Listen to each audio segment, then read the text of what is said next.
Hello, everyone. This is Delit, and I love cross stitch. And today is Monday, February 2nd. I'm so excited to be back so soon. It's been a while since I did videos this close in sequence.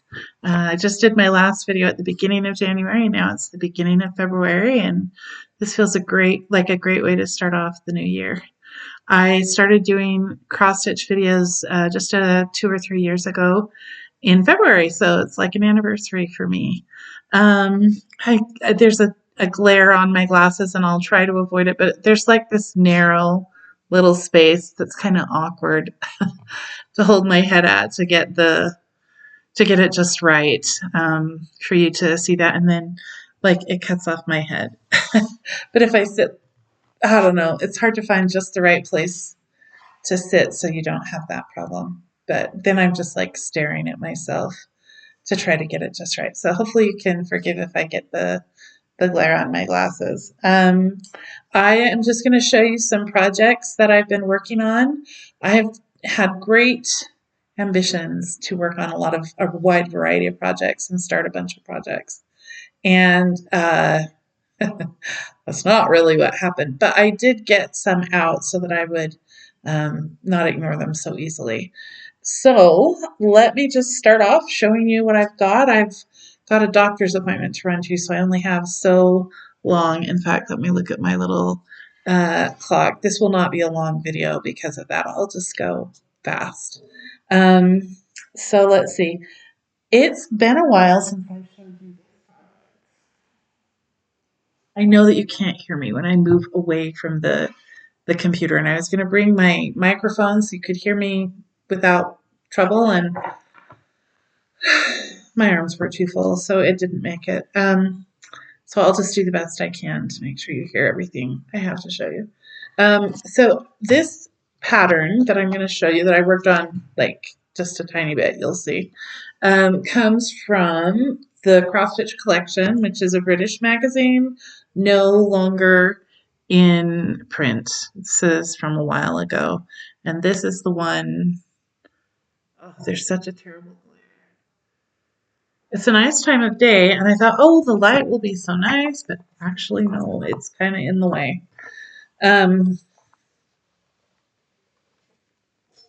This is the pattern that I worked on. And if you will recall, the last time I showed this to you, I had worked on her dress and done a little bit of gold, yellow, not the gold, like metallic gold. I haven't worked with that yet, but the yellow and this beautiful sort of, geez, like a mulberry color.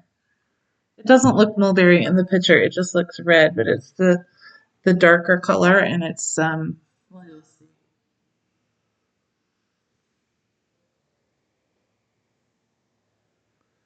So yeah, just up there around her neck and sleeve is where I had worked before, and that's where I worked some more. And it's on this lovely linen. I believe this is the Zweigart that I ordered because I needed a really big piece.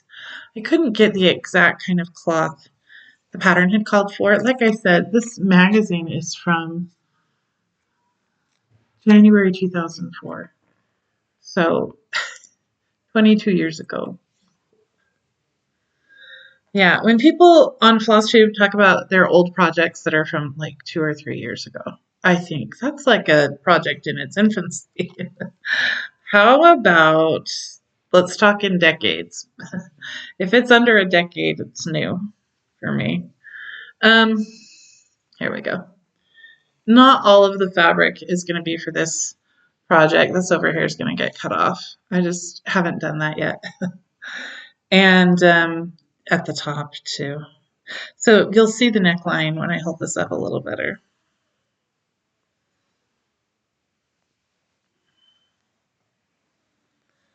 And here it is. So this is the neckline that this was already done. All this yellow had already been done. What I worked on is the mulberry, and I believe I just worked on it up here and down here a little bit. This was already in here, so I just put it kind of on the other side. Does that look red to you? It should look Like, to me, it looks more like a, geez, I don't know. It does have red in it, but it's more like a deep pink, I think.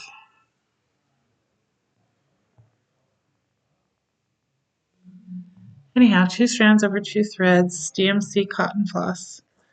Um, Reorganize how I'm distributing these when I'm done, so I can move through this quicker and easier. You'll see this is going to be an enormous piece when it's done. Like I said, it only is like over to here. And then it goes all the way down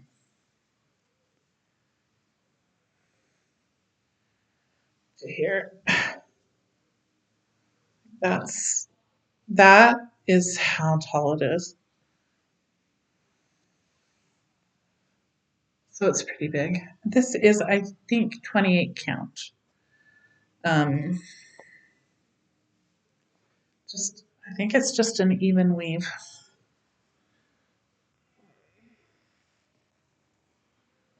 Next, I also have only shown this project very few times. This is actually a design that a lot of people are working on because it comes from Cottage Garden Samplings, A Year in the Woods. This is number 8, called The Barn Owl. You know, the other project, I didn't tell you what that was, but it was a pattern put out by DMC. So I think you are able to find kits of that, the Damsel and Unicorn. And in the magazine, it's called Magic of the Woods or whatever. But the kit's called Damsel and Unicorn, I believe. Anyhow, was that a unicorn? I think it is a unicorn. Anyhow, here's our lovely barn owl. And in case you're thinking of doing this project, just a word. There's a couple of overdyed flosses that it calls for. And I watched a video of a lady who had used the DMC alternative. And it makes a difference in how the barn owl turns out. But also which skein you get makes a difference because some have more variation. And it really looks better the more variation there is. So that was what I liked. The reason I picked the owl over the bear. The bear is really cute. I mean, they're all really cute. It's like, how do I pick out of, I don't know if she has 12 or 24. I don't know. She keeps putting out more. I say she, Cottage Garden Samplings. I used to remember the name of the lady who was doing that. But anyway, the designer that does Cottage Garden Samplings has put out a bunch of designs, and it is tempting to do all of them, or at least more than one. This is all I have for now because this is how I have some level of self-control, is to just buy one of something that I know there's like a ton of, um, and then buy one of something else that there's a ton of, because I feel like I'm somehow controlling my spending that way. But anyway, I loved this owl. I loved the tree limb. Someone else had done a video and said they left this out, and I thought, what? That was part of why I picked the 2 reasons for picking the owl over the bear. So the reason I liked the owl so well was the variation in the feather color. That just was really pretty to me, the orangey browny color. But this was the deciding factor, was that the bear had other things in it, but the bear really dominated the picture. But in the owl one, there's just this beautiful branch that's really, really, yeah, impressive, I think. So that's why I picked this. And I spent a lot of time talking. I said I'd go fast. So, for that, I'm saying these are mostly DMC colors, but that I did buy the overdyed floss. It's the first overdyed floss that I bought. And I'm doing this on a 16 count, no, 14 count probably. I'm doing this on Ada cloth. And I can't remember. Probably in my video I said what color it was, but I don't remember It looks like a sea green kind of color, mossy. This is just all the owl right here. And I had done a lot of this, so I just put in like this much. And it's been a few weeks. I did this, yeah, like a couple weeks ago.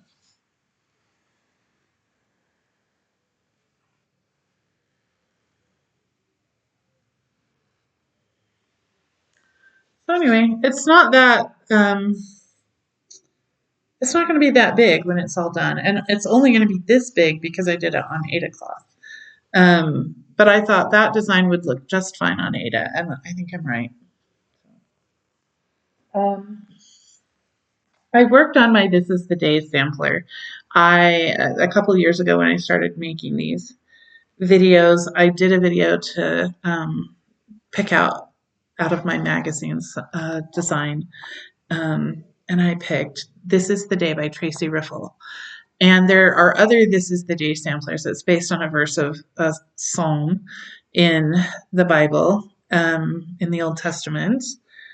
And I showed this in my last video, and you're thinking, what did you work on? Well, I had misplaced the pattern and said, what can I work on that I can find the floss for? Because for some reason I couldn't find my grain, because I can always work on that without a pattern because it's just straight across. Well, this is also just straight across. The background, well, not the background because you have to leave space for the letters, but this brown border that goes at the top and the bottom. In other places, it's like there's still a pattern sort of on the fabric to follow, but also not, because I discovered there are places where a little part of the flower is in the border, and I had left that out on this side. I probably need to go in and put it back in so it looks right. But anyway, so all I did was add some brown, and I do cross country. I've only gone one direction. I haven't come back the other way. I had already stitched probably this far.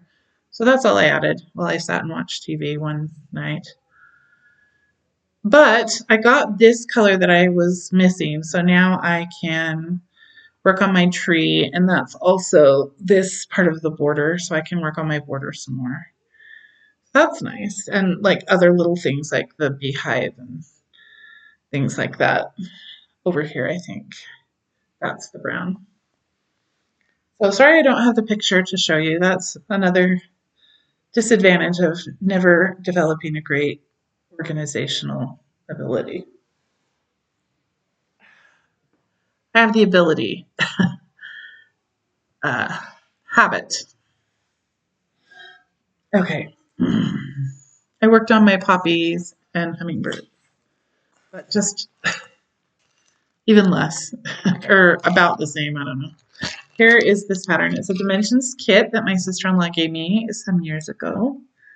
And I have worked on these three, and I think I started on this poppy. Let me look and see. Yeah, I've finally started up on this poppy. I think you saw that in my last video. So let me show you. Last time, I had done most of this last time, but I put in a tiny little bit of pink over here and up here. That's where I've worked. Very little, but I'm going to show you anyway.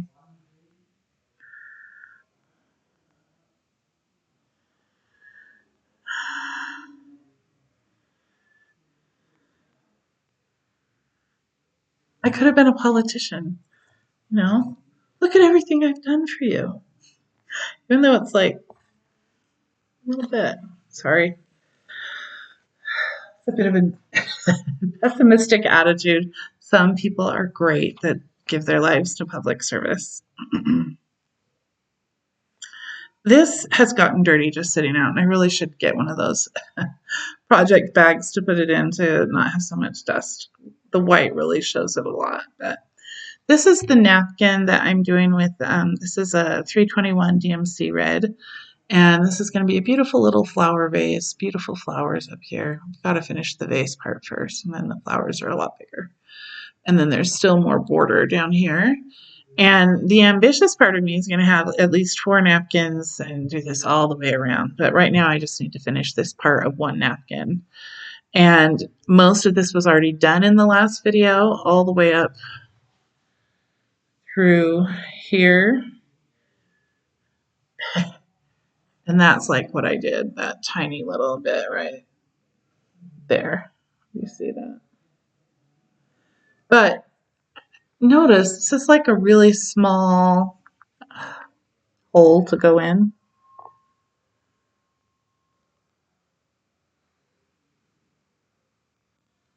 So it is more than it looks like. I mean, I know it's still not a lot, but anyway, I'm very happy with it. I would be happier with more, but I'm happy with that. And I did make a WIPGO paper. I think I talked about that in my last video, right? And that I wasn't going to follow all the many rules that go with that. So I didn't come up with like an amount of time or an amount of stitching that I had to work on the project. But I did pick out 25 projects to put on my WIPGO thing. And I thought, what's the point of having a free space on your chart? Try to get all this stuff done. And I had 2 that were called for January, and I worked on one. I did not work on the other one. So I'll show you the one I worked on first. And maybe I'll go through and tell you what's on the rest of my WIPGO. I didn't bring all the patterns and projects to show you, but maybe one of these videos I will gather all that together and show you. So this is MCG Textiles, one of their, it's a bluish color. I don't recall, but it's probably 32 count. That's what I mostly like to stitch on. And this is a sampler that I'm making for my grandmother. Her name was the same as mine, Dullet.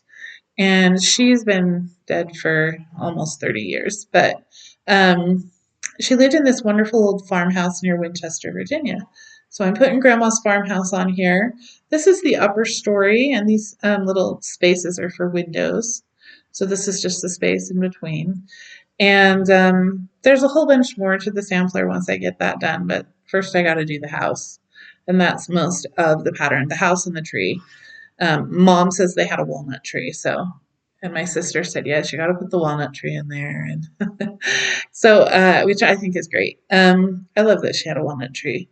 I mean, I saw the tree, I just didn't know what kind of tree it was. So, yeah, most of this was already here from when I showed this to you, not in the last year, maybe a year and a half ago or so, when I first started it and worked on it. The last time I would have shown it to you. Most of this was already here. But oh,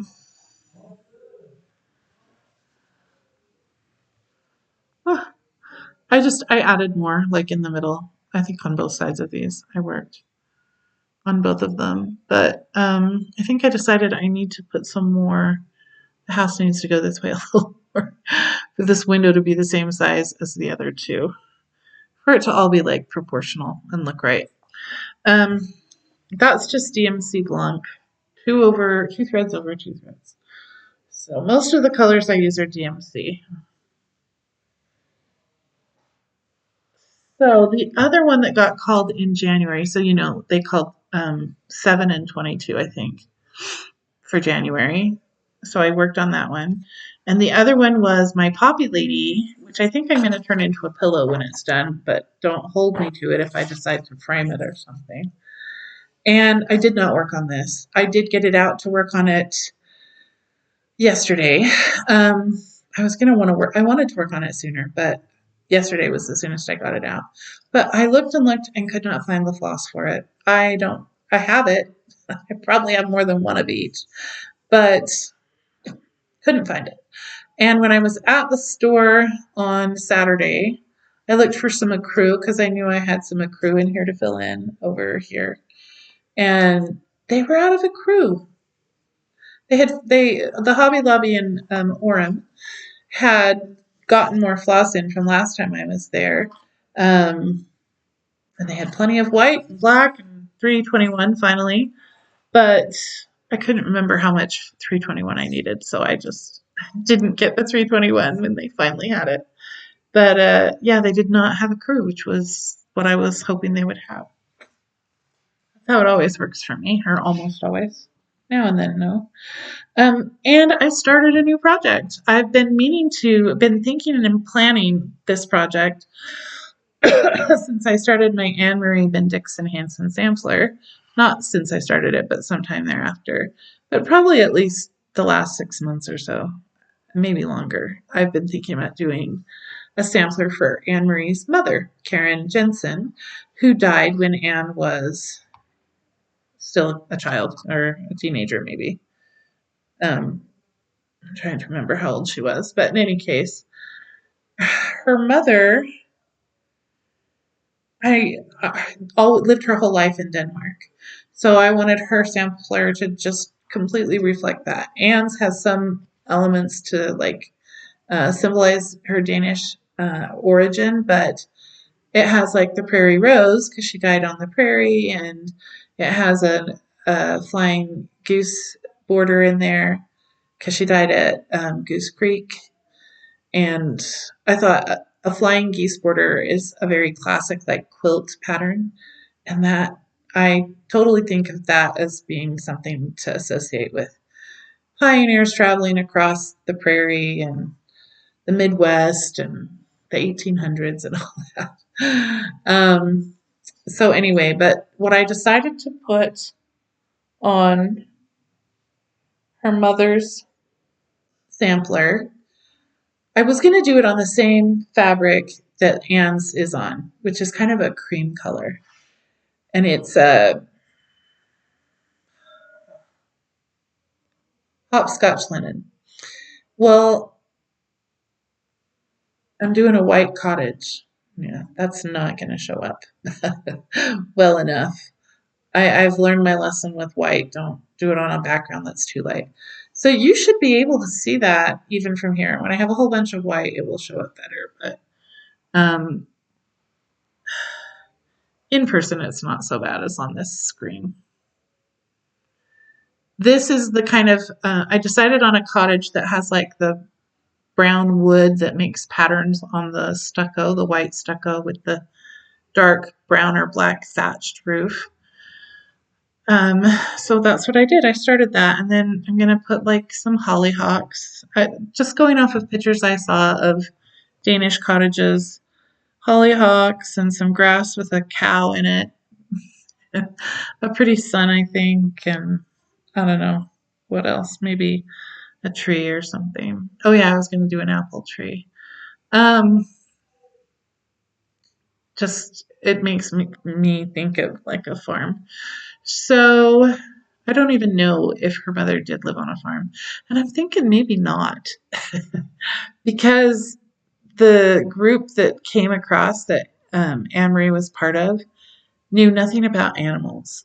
So they probably came from well, they came from a small town, so maybe they did know about animals, but I don't know. The guy that wrote about them that was American felt like they didn't know anything about cattle and things, or they would have known how to handle various. He was their guide, and I mean, he was a cowboy, so he knew a lot. Anyway, I've started working on that, and I've got my little uh, the way I'm doing it for the design and the doors and windows and everything. And mainly, it's white, and then the dark brown or black for the roof and the door and the design and the windows and everything. But um, I haven't got the other colors yet for that. Haven't really thought about it too much. But the one thing that I really am excited about is I'm going to try this Danish style of whitework called hebbedo. I think I'm saying it right. There's various types of hebbedo, and I'm going to do this simple that's kind of squarish hebbedo if you know anything about it. It's hard to explain it without showing you, and I don't have a book on the style, but I found a pattern actually of what I think I want to put in there. And I decided to put something like that in my Anne Marie Bendixson sampler, but just like a motif or something, just like a heart or something. But in this one, I'm going to put more. I'm not sure exactly what. Like you could just do a border or you could do something really exotic and pretty, which probably is going to be really simple for me since it's the first I'll have done. I am running out of time and I still have the 3 projects I've worked on the most to show you. Those were all projects I didn't work on that much, probably because I only did so much cross stitching. Because I don't know if I have a good reason or not. I don't know what I am doing here. This is the project bag I made and that I keep Anne Marie in. She goes right here. So I haven't been working on this sampler as much as I was. I was just like, this was all I wanted to work on. And then when I let myself like not work on it and work on some other stuff, it kind of took my steam out for that. But this is the project that's easiest to take with me somewhere when I need something to work on that I don't have a pattern and I just want to take like one floss and keep it easy, but have something to work on a lot because I have so much I can do either on my hearts or my border or my leaves or whatever to just have one floss color and not need a pattern. That's nice. So I worked a little bit on the letter N down here. This is my 3rd great grandmother on my father's mother's side. Her, her son married a lady from Springville, which is where I live here in Utah. And so, yeah, I had already done this much and I just finished it down to the bottom. And then I started over here just a little bit. I didn't get very far. Then that was like Saturday that I did that. The other thing I worked on was this heart over here on my border. I still have so many more of those to do. I got a lot more of the peach done, plus I did the little flower in there. So I just have to do the other half of the heart now, and then I can do another prairie rose. And the other thing was to work on the leaf over here.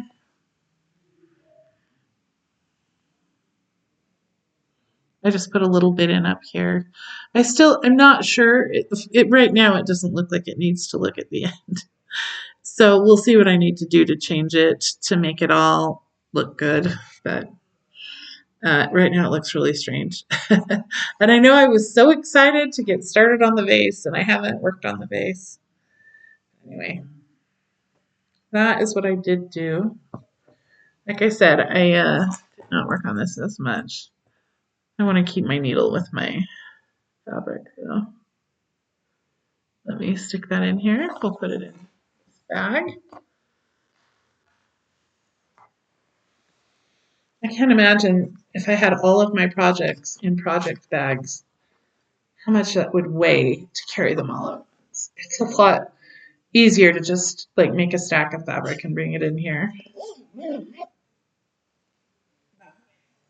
Yeah.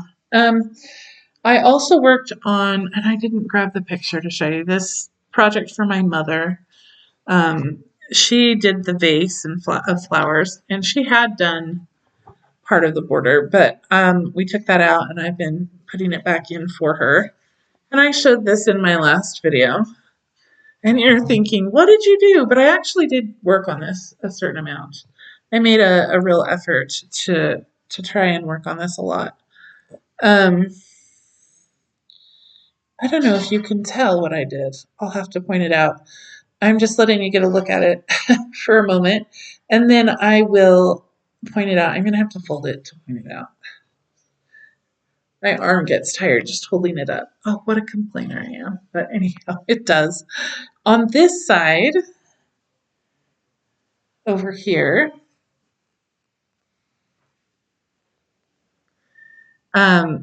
I think it was already down to here in my last video. So I did all this, which doesn't look like a lot, but I'm here to tell you at the rate that I cross stitched, It takes a while. And sometimes I have to take stuff out to get it to look just right, which I think I did have to do on this one.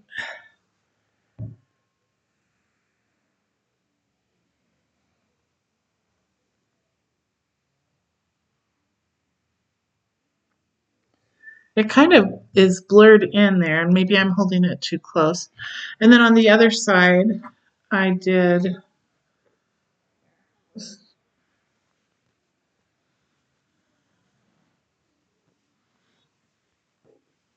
I've started on the corner down here of this part. This is right before you do all this. So when I say the corner, I'm almost to the corner.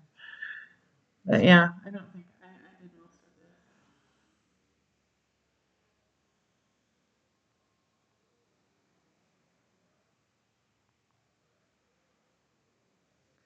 Anyhow, then the other part that I worked on this past week,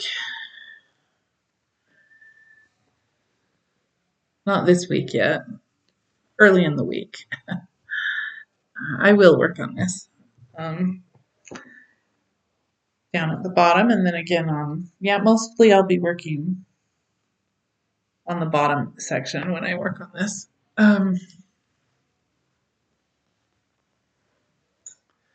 Sorry, it just, there's a little bit of wait time in this. I worked on this, filling in this gold up here. Some of that had already been done. Um, yeah, this was the last thing I worked on, I think, was coming down in here and down here a little bit and over here. There really wasn't that much worked on over here. And then on the other side,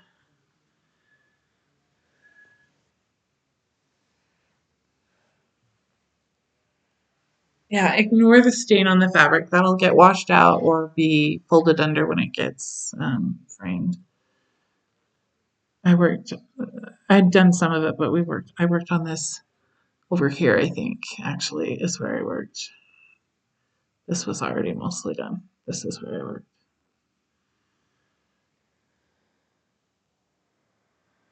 Anyway, this is getting very close to being done on this side. And then the top will be completely finished in every way. And yeah, so that's exciting. Um, let's see. This is the project that I've been working on a bunch. Bought some more floss colors for it. This is my tree afghan. That's going to have 35 different trees. And I got the layout of where I'm going to put each tree, which is exciting to decide exactly what goes where. And I bought floss for the blue spruce, the Colorado blue spruce, which I started. And Saturday I got floss for the cottonwood tree, which I haven't started yet. I just got the floss for it. I kind of have this goal. I'm making so much progress on my Cedar of Lebanon. I was thinking, what if I finished my Cedar of Lebanon before I started my cottonwood tree? But I don't know that I have to finish it. But I do want to make a certain amount of progress on this and maybe the other one before I start it. Anyway, I may change my mind and just do what I want and start it. Let me pull the needle out. This is the Cedar of Lebanon, and I added some light green up here. And I added more on the limb, I think. And I added some dark green and some light green. I think I already had this, but I've added some more down here.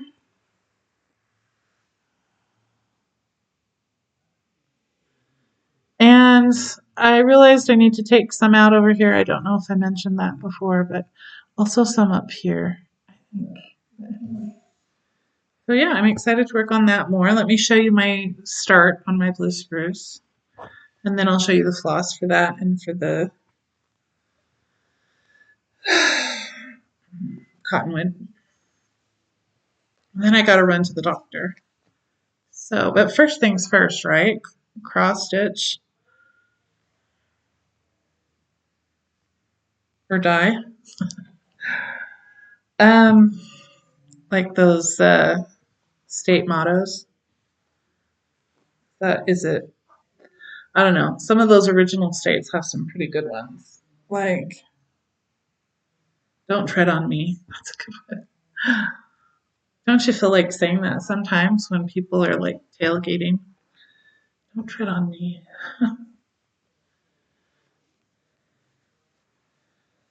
Okay. I just got you the, here it is. It's over here. I just got you the Cedar of Lebanon again. Well, anyway, up here, you can hardly see it. This is the bottom part of your Christmas tree shaped Colorado blue spruce. They get really big. And there is,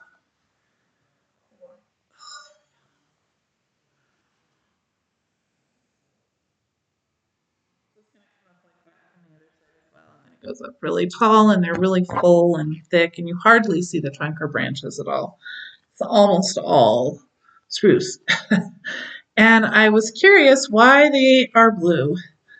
And I read about it. And they are blue because there is this thin, there's like this white, waxy kind of substance that covers the needles. And that the needle is actually green, but it makes it look blue to have this white film on top of the. Oh, that is folded terribly, but I am in a hurry. So let me show you my floss. Um, I also got this so that I will work on those Hardanger Christmas ornaments and other sorts of small projects. And I got needles because you never have enough of those. Size 26. I just get what they have at Hobby Lobby. I don't worry about spending a lot of money on a needle. So some of these other things, like this was the color I got for my This Is the Day sampler that has the apple tree. And this is, this is for the cottage on the Karen Jensen sampler for like the roof and the wood that goes around on the cottage. And that, it's kind of a grayish color. I don't know if you can tell. It's 646 in case you're curious. That is in the thatch because that dark color of thatch gets kind of faded or whatever. So sometimes the roof has a little variation to it, and that's to add that variation. I believe these are all of my colors for my blue spruce. This is to kind of add, this is like a variegated floss, DMC. And that's just to give some variation in different parts of the tree. But this is the color I used for the outer part, the blue of the blue spruce. And then these are my other blues to kind of give that effect of, anyway, of what the tree looks like, the different colors. These are my lighter green, my darker green, my bluish green, and then just, it's a straight blue, but it's kind of a grayish blue.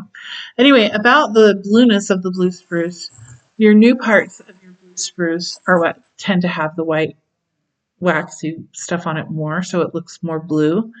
And trees that have new growth, that new growth, it's more prominent, the blue part of it. That's why some blue spruce look blue and others don't. They look green. I wondered about that. I'm like, how is that a blue spruce and it's green? But anyway, this is the cottonwood tree. So I got a lot of brown for the cottonwood tree because just with the way the limbs and branches are. There's just a lot of light and dark and shadow and whatever. These were the browns that I felt like came closest. I should be showing you the floss color numbers. Let me turn it around so they're all showing, and I'm showing them to you upside down. So I guess if you're watching this video upside down, let's try it like this. Oh no, you still can't see them. Those are the colors. Anyway, yeah, that's the brown of the branches. And then, oh, this is back to my cottage, the black and the white. I need black for various things. And then this is to have on hand for other trees and things. But this is the cottonwood. I got another one of the variegated just to help get things looking like there's light playing in the in the leaves. And then I have these very light greens for where the light is like shining on it. And then the darker green. Anyway, and I should show you the colors these are. And I should not be late to my doctor's appointment.